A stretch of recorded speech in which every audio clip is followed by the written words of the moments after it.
करीब 1 साल पुरानी बात है। एक गांव में एक कार्यक्रम चल रहा था। इस कार्यक्रम में एक लड़के की नज़र एक लड़की पर पहुंच जाती है। जैसे उस लड़की को देखता है तो वो देखते ही रह जाता है।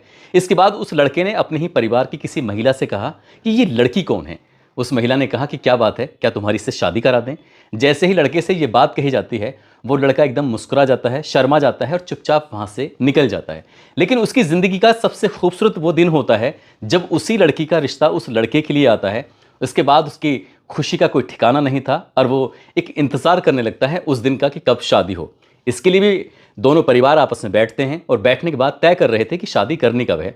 अप्रैल 2025 में एक डेट निकलवाई जाती है कि अप्रैल में शादी करेंगे। तभी लड़की वाले और लड़के वाले फिर सहमति बनाते हैं कि एक काम करते हैं, 1 महीना ज़्यादा हो जाएगा, क्यों ना इस समय को थोड़ा सा घटा दिया जाए, यानी कि मार्च में शादी करते हैं। और इसकी तारीख तय कर ली जाती है 7 मार्च 2025। शादी होती है धूमधाम से। लड़का इतना खुश था कि जब घुड़चढ़ी हो रही थी तब दोस्तों के साथ डांस करना शुरू कर देता है, और जब बारात चढ़ रही थी तब भी वो डांस कर रहा था। और इतना खुश था कि दुल्हन को लेकर जब घर पहुंचता है, दोनों सुहागरात मनाने के लिए कमरे में जाते हैं। अगला दिन निकलता है और पता चलता है कि दूल्हा और दुल्हन दोनों की ही मौत हो चुकी है। जैसे ही दरवाज़ा खुलता है, इसके बाद ये बात अब न केवल इस घर में थी, बल्कि जहाँ जहाँ तक अखबारों के वेब पोर्टल की या न्यूज़ की एक पहुँच होती है, वहाँ तक पहुँच जाती है ये खबर। अब लोग ये जानने में जुट जाते हैं कि आखिरकार दूल्हा दुल्हन जब इतने खुश थे तो उनकी मौत का क्या कारण रहा था। आज की इस कहानी के माध्यम से जानने की, समझने की कोशिश करते हैं कि आखिरकार दूल्हा दुल्हन के साथ उस सुहागरात की रात में हुआ क्या था कि दोनों की मौत हो जाती है।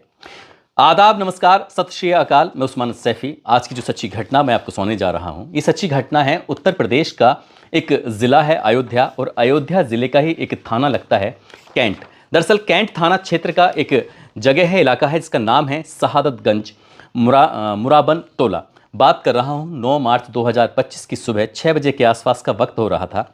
बड़ा भाई, जिसका नाम दीपक कुमार अपने उठता है। उठने के बाद उसको सब्जी मंडी जाना था, बाज़ार जाना था, क्योंकि आज उसके छोटे भाई की शादी का जो रिसेप्शन था, घर में मेहमानों के आने का सिलसिला शुरू होने वाला था कुछ देर बाद।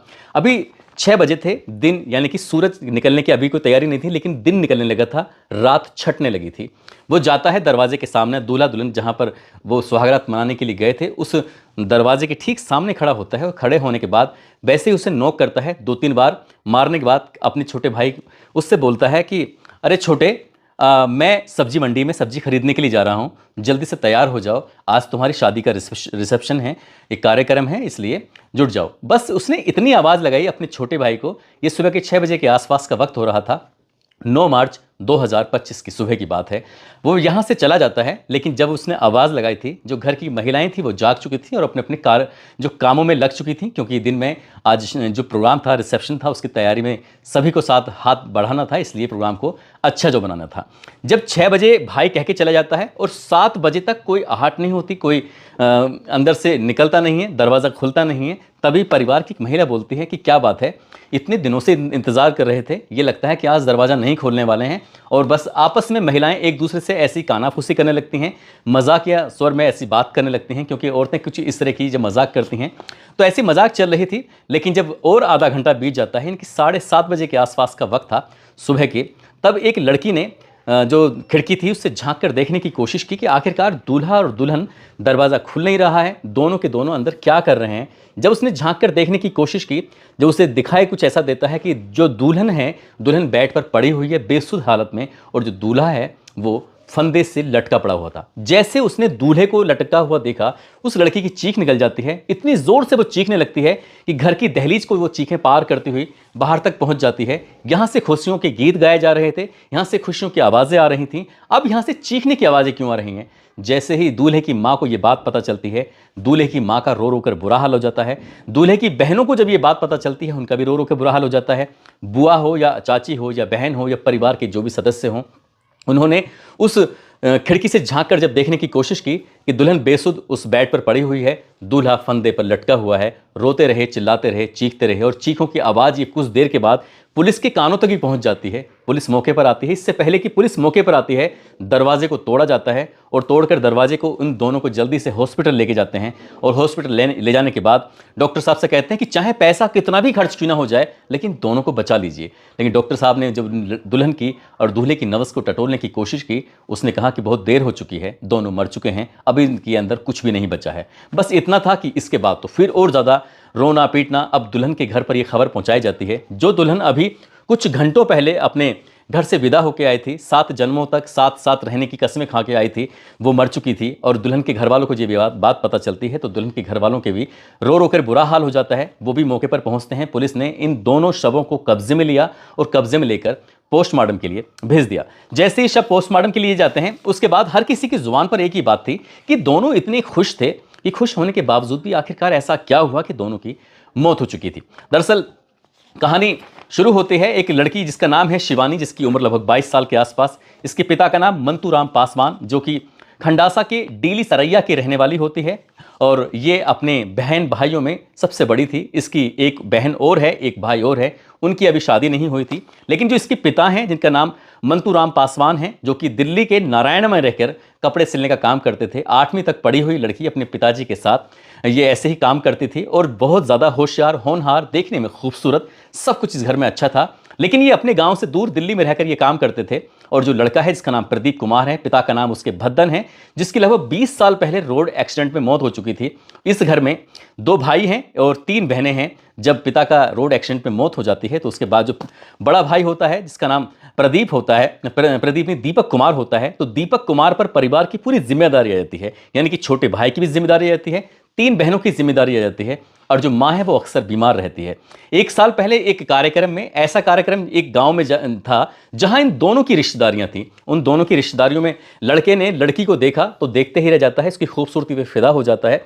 तभी अपने परिवार की किसी महिला से कहता है कि लड़की कितनी खूबसूरत है, कितनी अच्छी है। वो महिला इस बात को सुनने के बाद उसे आश्चर्य नहीं होता बल्कि खुशी होती है कि इन दोनों ने एक दूसरे को देखा है, आंखों ही आंखों में पसंद कर लिया। उस लड़की से जब बातचीत की जाती है, जैसे लड़का शर्मा कर वहां से चला जाता है तो लड़की भी शर्मा के चली जाती है। उसके बाद उस लड़की के पिता मंतूराम पासवान से बातचीत की जाती है। जो उसका प्रदीप का बड़ा भाई होता है दीपक कुमार, इन दोनों की आपस में बातचीत होती है और बातचीत होने के बाद इस रिश्ते में आगे की बुनियाद रखी जाती है। दोनों परिवारों ने खुशी खुशी इस शादी के लिए हाँ भी भर दी और हाँ भी भरने के बाद ये तय करते हैं कि शादी अप्रैल 2025 में करेंगे। लेकिन अप्रैल 2025 में ना होकर 7 मार्च 2025 की शाम को बारात जानी थी और इसके लिए तैयारी 6 महीने पहले से शुरू हो जाती है। जैसे ही प्रदीप को ये पता चलता है कि उसकी बारात जाएगी 7 मार्च 2025 को, तो पिछले 6 महीने से अपने घर को सजाने में जुट जाता है, क्योंकि वो टाइल्स का काम करता है। घर के हर एक कोने में, हर एक जगह, चाहे बाथरूम हो, कमरे हो या आंगन हो, जहां देखो वहां उसने खूबसूरती से टाइल्स से अपने उस मकान को, उसने अपने आंगन को, अपने कमरे को, अपने बाथरूम को, अपने टॉयलेट को, सबको सजा दिया था। वो अपनी शादी को लेकर बेइंतहा खुश था। उसने जो भी पैसे कमाए थे वो उसकी खुशी का अंदाजा इसी बात से लगाया जा रहा था। अब 6 महीने तक पहले जब ये शादी की बात शुरू होती है, तब इन दो लड़का और लड़की की आपस में बातचीत भी होने लगती है। खुशी खुशी ये परिवार में दोनों की जब सहमति से शादी होती है तो आखिरकार 7 मार्च को बारात जाती है। चाहे वो घुड़चढ़ी हो, दोस्तों ने कहा डांस करना है, नाचना है, तो प्रदीप खुशी खुशी नाचने लगता है। बारात जब जाती है लड़की के यहाँ पर, वहाँ भी वो डांस करता है, नाचता है, झूमता है। आखिरकार 8 मार्च की सुबह 11 बजे बारात वहाँ से विदा होती है। विदा होने के बाद उसके गाँव यानी कि खंडासा के डीली सरैया से 1 बजे बारात शहादतगंज मुरावन टोला में पहुंच जाती है और 1 घंटे बाद यानी कि 2 बजे के आसपास दुल्हन का स्वागत किया जाता है। जो महिलाएं इकट्ठा थीं, सबने उसको जिस हिसाब से स्वागत कर सकते थे, उन्हें जो भी देना था, गिफ्ट देना था या फिर उसको गीत गाए जा रहे थे, इस हिसाब से ये सब चलता है। उसके बाद शाम को पूजन होता है। पूजा होने के बाद रात के 11 बजे तक घर की महिलाएं थीं, जो भी मेहमान इकट्ठा हुए थे, उन सब ने गीत गाए, गाने गाए और ढोलक बज रही थी। ये रात के 11 बजे तक इस तरह से प्रोग्राम चलता रहा। रात के 12:30 जैसे ही बजते हैं, अब दुल्हन से कहा जाता है कि तुम अपने कमरे में जाओ, सुहागरात मनाओ। जैसे ही दुल्हन को उस कमरे में भेजा जाता है सुहागरात मनाने के लिए, दूल्हा भी पीछे से चला जाता है। रात के 12:30 बजे के आसपास के वक्त हो रहा था। अब जब पुलिस ने इस लाश को कब्जे में लेकर पोस्टमार्टम के लिए भेजा था तो पता चलता है कि दुल्हन का तो गला दबाकर हत्या की गई है और दूल्हे ने खुद अपनी जीवन लीला समाप्त की है। अब पुलिस ने इस मामले की जांच पड़ताल करने की कोशिश की तो पुलिस को एक मोबाइल मिला। मोबाइल में एक मैसेज मिला, जो कि मोबाइल खुद उस लड़के दूल्हे का था, प्रदीप का। और जब मैसेज भेजा गया था तो खुद उसने अपने ही मोबाइल से वो मैसेज भेज दिया था। हालांकि दुल्हन अपना मोबाइल लेकर नहीं आई थी, उसने अपने मायके में ही उस मोबाइल को छोड़ दिया था। और उस मोबाइल में जो मैसेज लिखा हुआ था उसमें उस लड़की की पुरानी जिंदगी की पुरानी कहानी के बारे में कुछ ऐसा लिखा हुआ था जिसको लेकर वो 11 बजकर रात के 45 मिनट के आसपास उसने मैसेज किया था अपने ही मोबाइल से दूसरे मोबाइल पर। और जैसे ही स्वागत मनाने के लिए 12:30 बजे रात के कमरे में जाता है तो सबसे पहले जाकर उसने पत्नी को वो मोबाइल दिखाया, मैसेज दिखाया कि देखो ये सब क्या है, कौन है ये लड़का जो तुम्हारे बारे में मेरे लिए मैसेज भेज रहा है।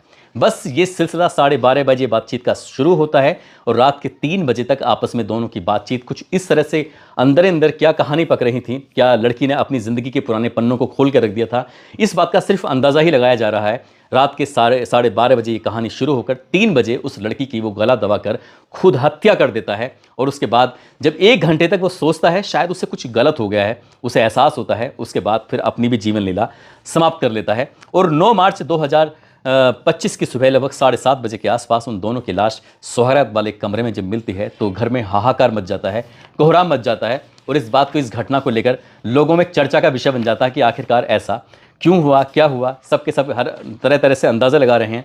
पुलिस ने शवों को कब्जे में लेने के बाद जांच पड़ताल शुरू कर दी थी, साथ ही सीडीआर निकलवाई गई। सीडीआर निकलवाने के बाद अब पुलिस किसी नतीजे पर पहुंचेगी, लेकिन जब दूल्हा दुल्हन की पोस्टमार्टम के बाद लाशें घर पहुंचती हैं तो उसके बाद कैंट एरिया में ही जो शमशान घाट होता है तो दूल्हा दुल्हन के लिए एक ही चिता बनाई जाती है। और एक ही चिता बनाने के बाद बड़ा भाई जिसका नाम दीपक कुमार होता है दूल्हे के, उसने ही उन चिताओं को आग लगाई और आग लगाने के बाद अंतिम संस्कार किया, मुखाग्नि दी। तो परिवार वालों का रो रो कर बुरा हाल था। परिवार वाले समझ ही नहीं पा रहे थे कि जिस शादी के लिए दोनों ही 6 महीने से खुशियों का इंतजार कर रहे थे, आखिरकार वो खुशियां कैसे काफूर हो गई हैं, कि क्या हो गया है।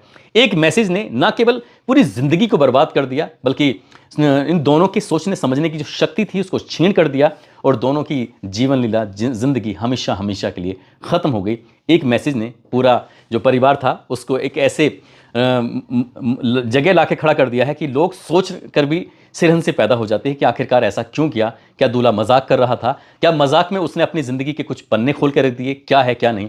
ये तो खैर उन दोनों के साथ राज हमेशा हमेशा के लिए दफन हो गया है, चला गया है। दोस्तों, इस पूरे घटनाक्रम को सुनाने का उद्देश्य किसी को परेशान करना नहीं है, किसी का दिल दुखाना नहीं है, बल्कि आपको जागरूक करना है, आपको सचेत करना है और आपको बताना है कि कभी ऐसी भी मजाक नहीं करनी चाहिए, कभी ऐसा भी शक नहीं करना चाहिए जिसके साथ तुमने ज़िंदगी जीने मरने की कस्में खाई हैं। आखिरकार तुम उसके साथ ऐसा कैसे कर सकते हो, कैसे सोच सकते हो। पता नहीं क्या उसने नादानी में किया, पता नहीं उसने ये सब जानबूझ कर किया, पता नहीं क्या उन दोनों का सफ़र सिर्फ यहीं तक था, पता नहीं कि उनकी ज़िंदगी कहाँ कैसे शुरू हुई, कैसे जाकर ख़त्म हो गई। जाते जाते